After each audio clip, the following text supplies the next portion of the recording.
This episode is brought to you in partnership with Autodesk, NVIDIA, Dell Technologies, Garden Studios, Epic Games, and Unreal Engine.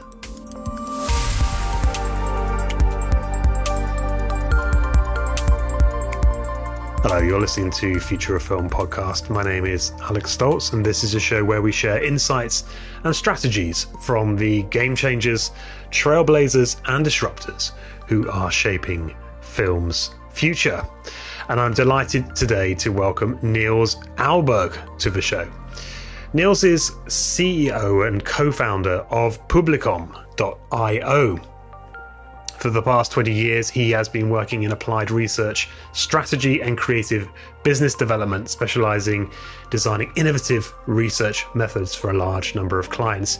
He has now brought this insight into the world of film and storytelling with Publicom, which is, it's an incredibly innovative and exciting development. It combines anthropological research and AI technology to provide storytellers, filmmakers, creators, an insight into their audience at a very early development stage, and allows them to take on board responses, thoughts and ideas about their projects from their audience, and then assimilate them back into the project to enhance it, to develop it, to improve it, so it has a better chance of cutting through in the marketplace.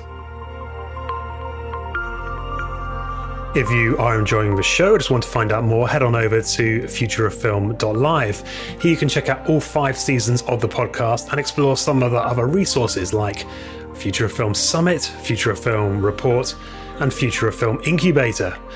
And new for 22, we have Future of Film Inside.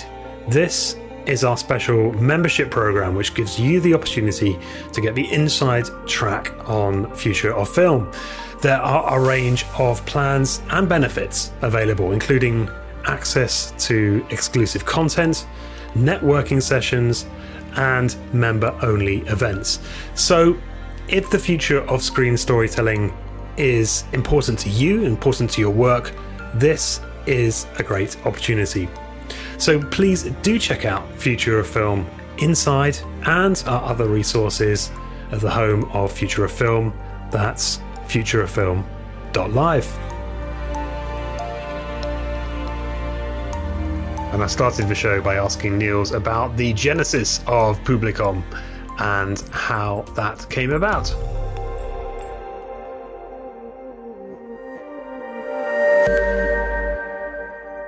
Well, it started, maybe I should just tell a little bit about my company, because my company behind Publicom is actually not from the film industry by nature. We are a research consultancy based in Copenhagen. And by chance, I would say, one day we just realized a little bit about how people are working in the early stage of film developing, which, to be honest, is very different from most of the other clients that we work with. Since we learned that listening to the market, so to speak, or to the audience, wasn't really a thing you do in the beginning of a project. It's something you do maybe when you are getting close to launch and you want to think about the positioning in it, your film in the market, which to me seemed very, very late compared to many other industries that we're working with, which is everything from other cultural events like museums, theaters, but also way more commercial products. So working with these types of companies, we will always listen very closely to what the interest is from people who are receiving our new product or communication or whatever we're working with. But we learned that in general, that is never really happening in the film industry. So what we did was actually we called up the Danish Film Institute and suggested that we did a project together where we were looking at how are people actually working in the very early stage of developing a story, and how could a good way be to be involved with the audience, because something must clearly be wrong since you are not really listening. So actually, Publicom is built on some insights that we then created together with the Danish Film Institute where we did not interview the audience, but we interviewed the people behind the storytelling. So that was directors, writers, producers, also distributors. So that's kind of the background, I would say. Yeah. Yeah. I mean, I think that observation that there's this disconnect between the early, the conception, if you like, and then the distribution or the release is something which we in the film space, you kind of get, you sort of get used to it, and it always seems strange, but maybe it just took someone coming from the outside a little bit to say, hang on, that seems a bit strange. And so tell me, how did the Danish Film Institute respond to that, and what was the results of that initial test? Well, to be honest, first of all, I just got that insight about how the industry worked because we were contacted by a production company and we learned about their specific product or process. And then I was really surprised about that, but I got even more surprised when I presented that insight to the institute, because they said, yeah, that happens very much. That's not just a unique case you found right there. So they were actually quite excited about trying to engage also the Danish community in how to maybe work differently. So I think they could really recognize the problem, and they were really eager on trying to solve it. So together with this group of people from the Danish film industry, we conducted a lot of interviews, and we had another group similar to what those we interviewed, and together we tried to work out what could then be some tools.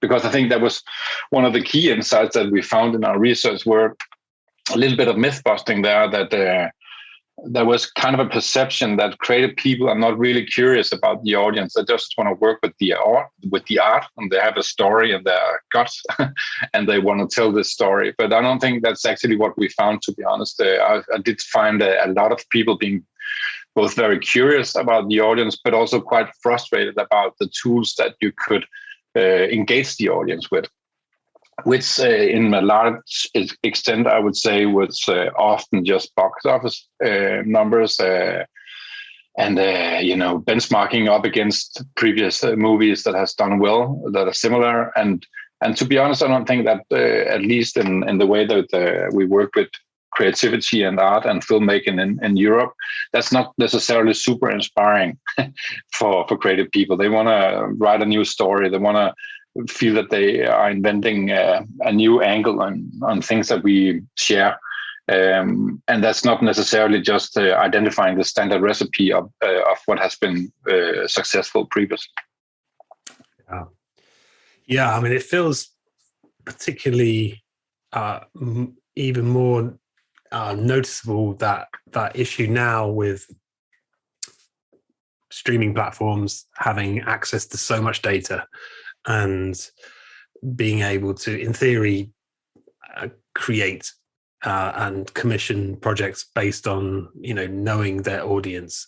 Or at least that's kind of a story some of them like to portray. And yeah, I think it's always been an issue for the independent producer to think about benchmarking, looking at comparables. And yeah, you would look at box office if you could get hold of box office. But, in these days, box office, of course, in my last few years, that's been fairly meaningless. And now it just doesn't, it really is not reliable as a way to model something. And of course, it doesn't tell you what people really think. And to be honest, Alex, I think that one of the insights we had again was people were actually quite curious also about data, but maybe not in the shape that they were presented. It was presented to them. So I think actually our conclusion was, for some years now, and also because of the streaming platforms, as you're mentioning, I think the industry is trying to force data into creativity, but we understood we need to turn that around a little bit and force creativity into data. And that's why we wanted to work not only with big, large data sets and AI, but also to combine that with the anthropology part. So that's my background as a sociologist, and my company is specialized in qualitative research. Also, before we went into the film industry, and one interesting thing that we learned when we have done the project with the Danish Film Institute was that our phone started ringing, which in the other end there was a producer or there was a writer that told us, I think actually now I know which type of data I want to work with. I want to work with the more soft data. So I'm really curious about the audience, but I want to see the audience from a more anthropological point of view. I want to know them as people and not just as content consumers. And I think that was kind of an epiphany for us that also inspired us to develop our own tool, Publicum, later on, because we think we realized that we are actually doing a lot of the same things as storage writers are doing, because they do a lot of research as well, and they think a lot about why people take different choices and what would you do in a certain dilemma, and how would a scene play out, and so on. And that's actually very close to how we work as well as anthropologists. That's exactly what we do. We then conduct an analysis in the end, and maybe a little bit more structured with the insights, and they write a story, and they're definitely much more creative than we are. But the first part of the road is really the same in a way. So I guess we just discovered there was a really good eye level connection between the anthropology and the story writing. That makes sense. And so tell me more about how the process works. What you're presented with an idea, a concept, and who are you talking to at this point? Is it just a writer or a bigger team? No, it's normally a bigger team. So from the production side, it is also always the writer, it's the producer, and it's also the director. So that would be the most common way to do it. And then we also work closely with the national institutes often.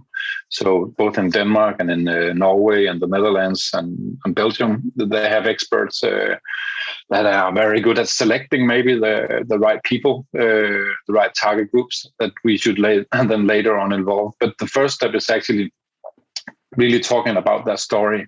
And often when we start a project, we will be at a very early stage. That can be, it can be a treatment, it can be the first draft of a manus or a script. And what we will do is that we will unplug the machines onto like the second step, and then we will just read that we will read the story as humans. So they will normally share a script. We will read through that.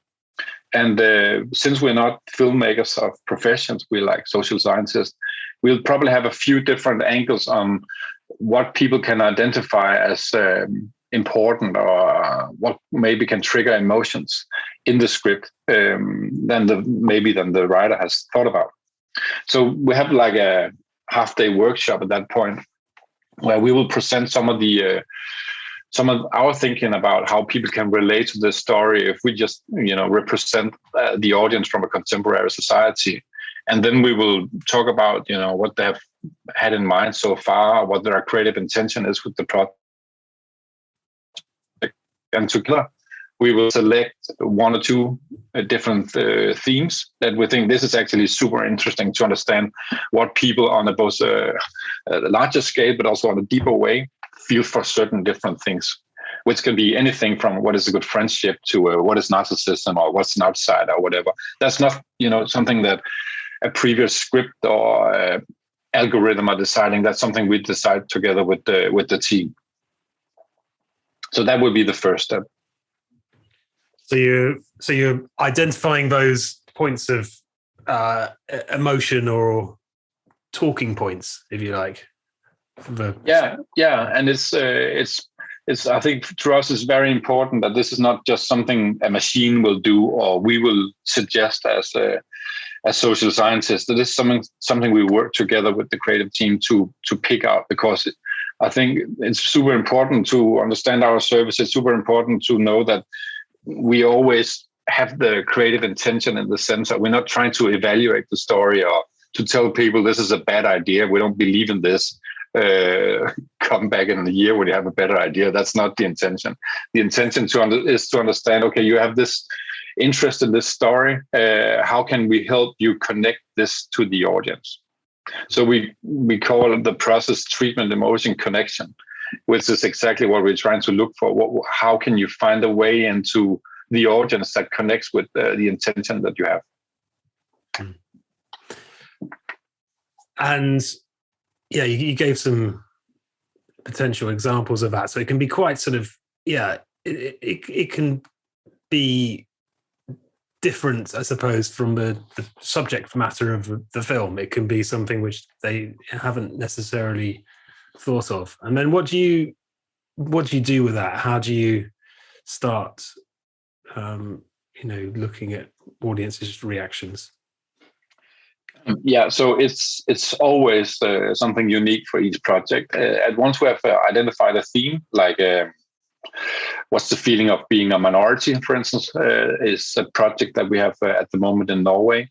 We will then take that theme and move into the first step of the analysis, and that is the AI part, where we have basically a big ear listening to the online conversations. So we will select an area, a geographical area, where we want to know what people think of minorities and which feelings they have for minorities.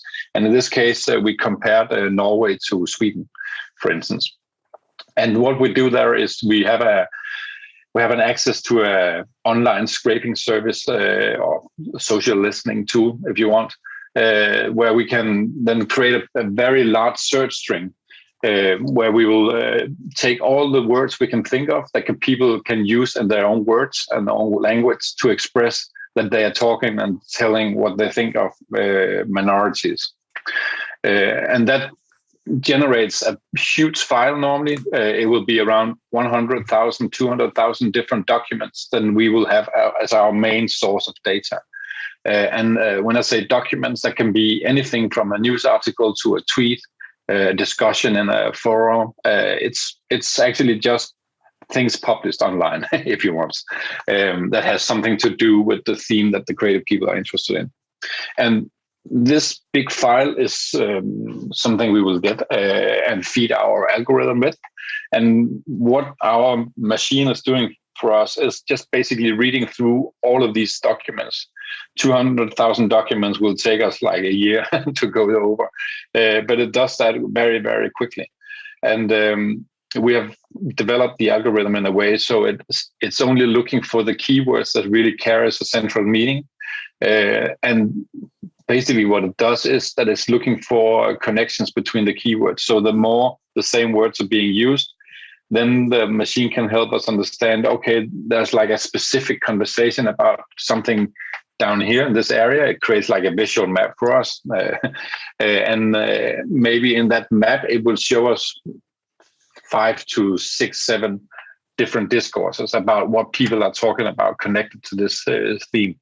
And it does that by looking at how the different keywords are connected. So this is a little bit technical. Maybe it's also difficult to understand without no visuals. But imagine like a big colored map in front of you, and the machine has helped us basically translate all the discussion. There is a minority group. What are the main discussions right now, based on understanding how the words are connected.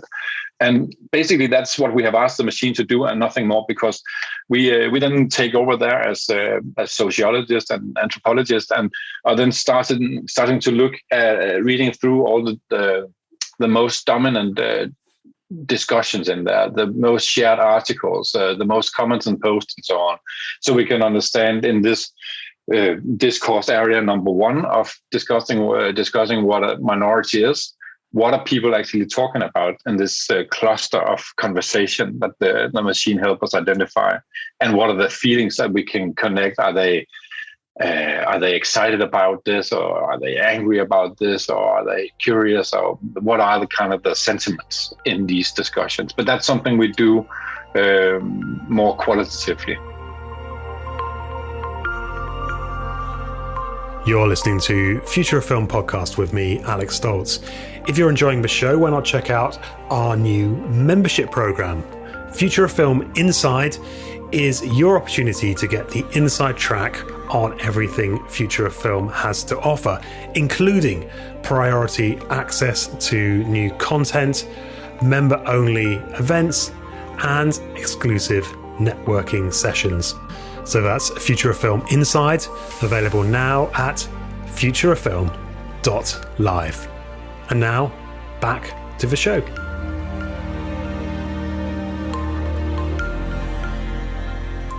It sounds incredibly complex, but I can imagine, the kind of results. But something like the example you gave of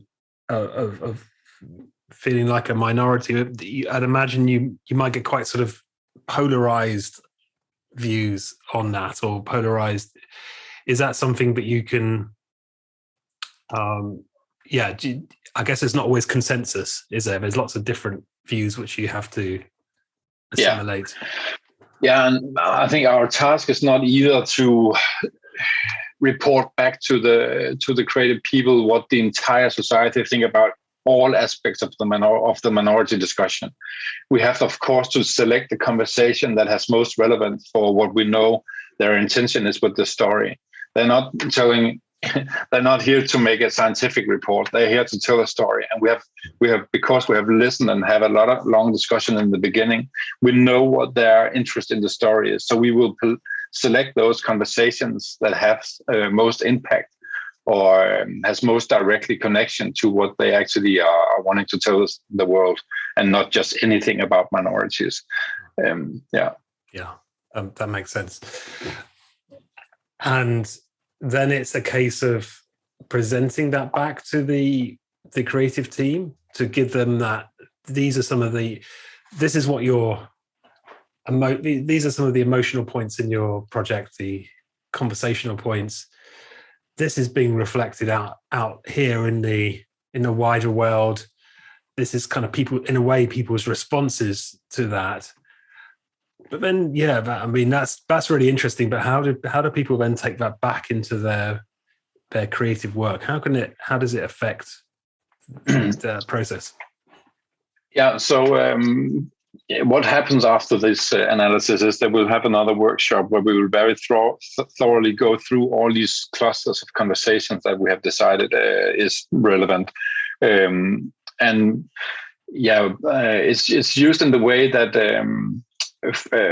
for instance, I can find another conflict, for instance, in a story where they think in the script they might have some ideas of I had a scene here and people are having a conflict about a certain area, but we can see this is actually not something people have conflicts about. We can see they have conflicts about different other things. So there can be different dilemmas, for instance, where they think, this is very pointy, what we have in the story, but maybe it's something that we have identified. This is something people feel they have been talking about for 10 years. There's not a really new angle in this. Or we can also come up with another angle on aspect in the discussion that I haven't seen at all.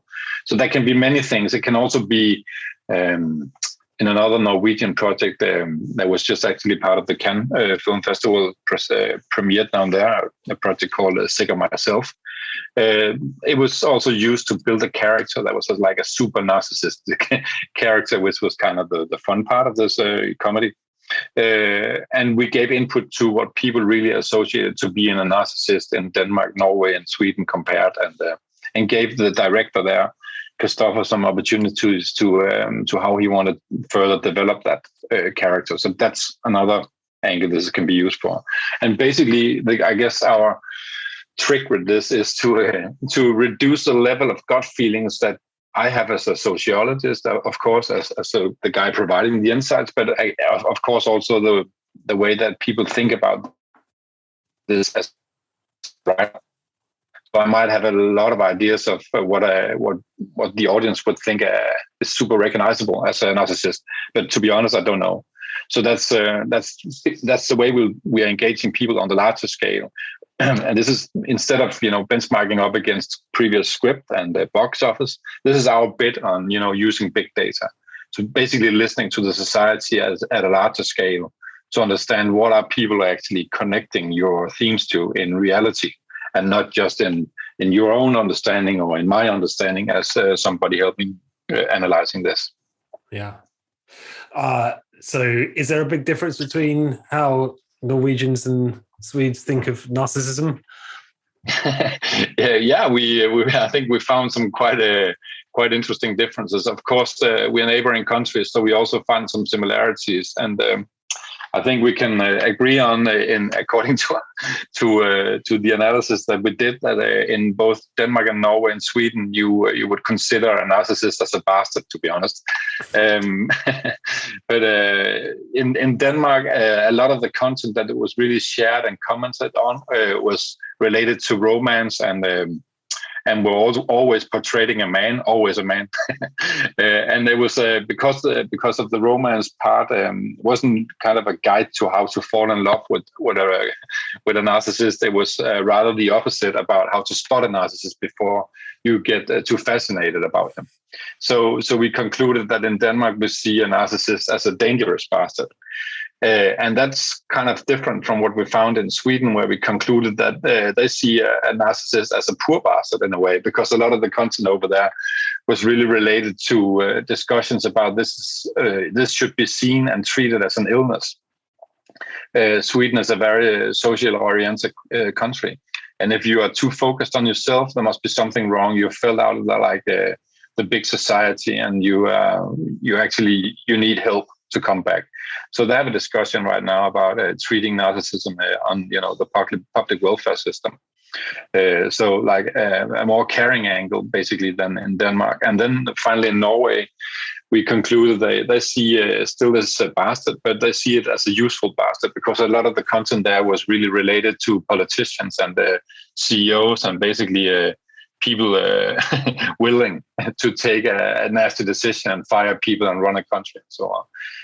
So that was kind of the map that we could see people connecting narcissism to differently, even though we are very close. Where I'm sitting right now here in my office, I can actually look at Sweden. So it's just across the water here, but still there exists some quite big differences.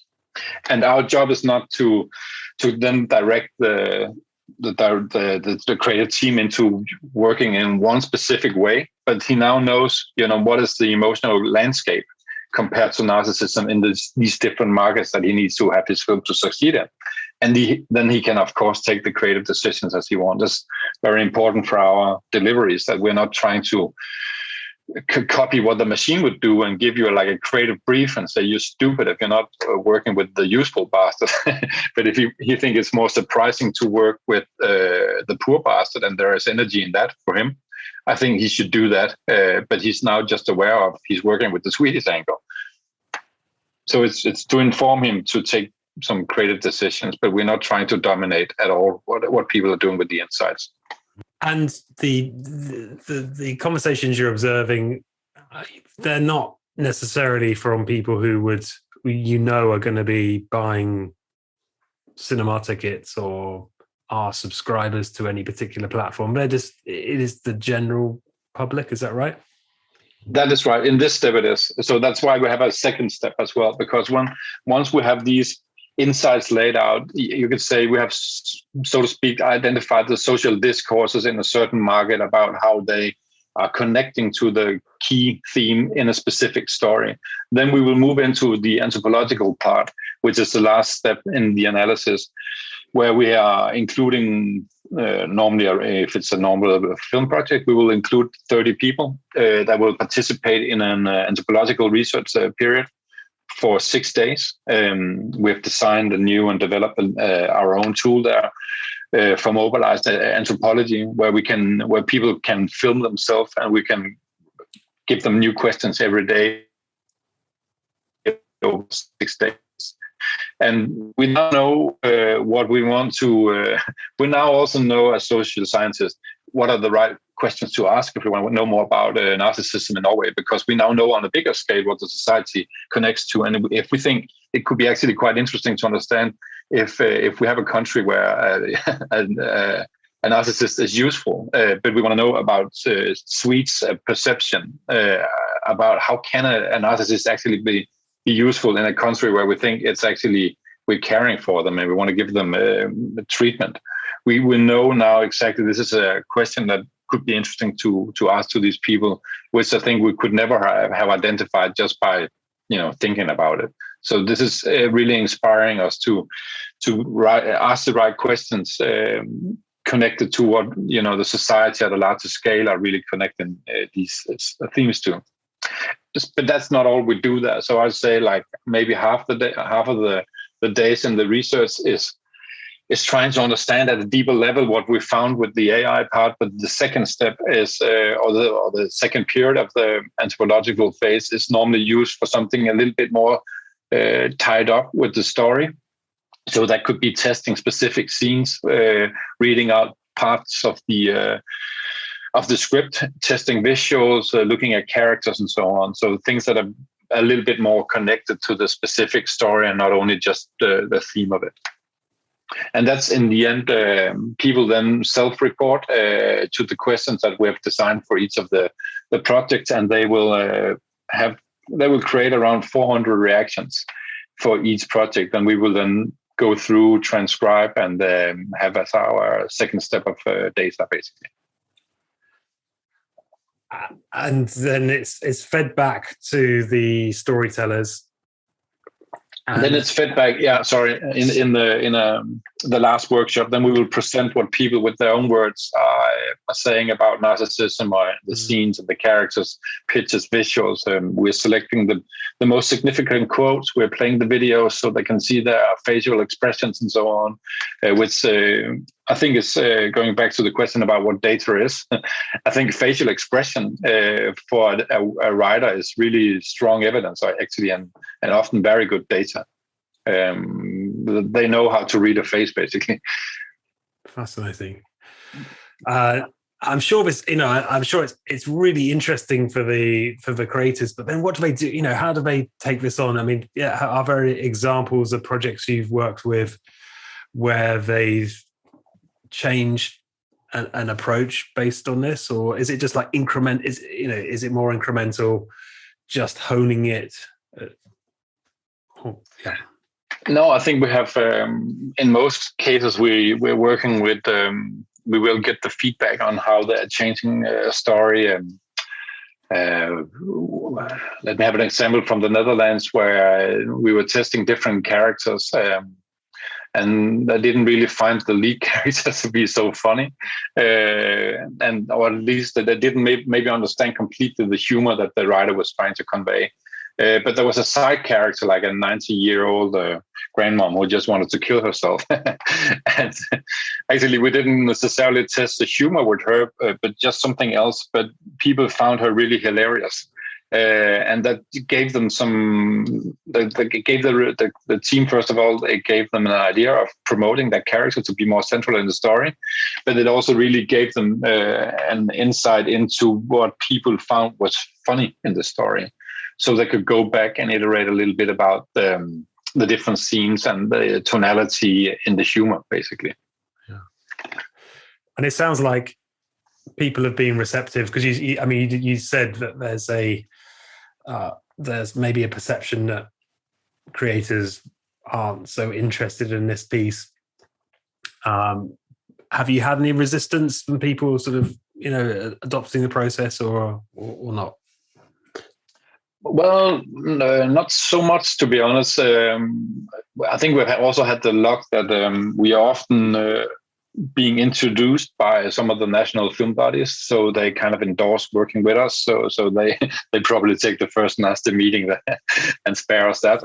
But once we have then the first startup meeting, I think people, of course, need to know a little bit about what it is they're going into, what they are exposing their story to, so to speak. I would say once they have understood, this is not about evaluating your story. This is about trying to find new angles that you can be inspired of. And this is kind of put it stupidly, but this is kind of a buffet for them in the creative sense. This is more opportunities, and they are kind of in the driver's seat in choosing which questions should we ask, what themes do you want to dig into, and when they understand they are steering this process basically together with us.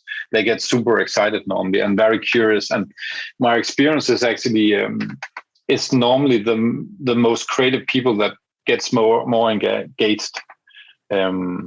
It's not so. I guess in the beginning when we started this a few years ago, there were some assumption in the industry that this is something that the film buddies would think is very interesting because they're funding it. It's something that the distributors would think is interesting because it's bringing audience insights into the early stage of developing. But can you really convince the writers specifically?